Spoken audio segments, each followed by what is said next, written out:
ఈరోజు ఈ సమావేశం ముఖ్య ఉద్దేశం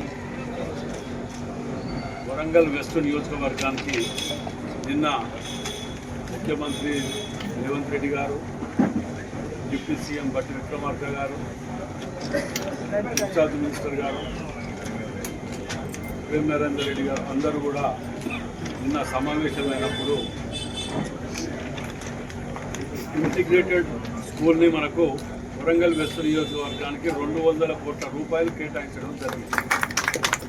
200 కోట్ల రూపాయలు. దీనికి స్థలాలు కూడా 2-3 ప్లేసులు చూసి పెట్టడం జరిగింది. దానిని ఇమ్మీడియట్ దాన్ని తయారు చేయడానికి, నిర్మాణం ప్రారంభించడానికి కానీ చర్యలు తీసుకోవడానికి నిన్న జీవో కూడా రిలీజ్ చేయడం జరిగింది.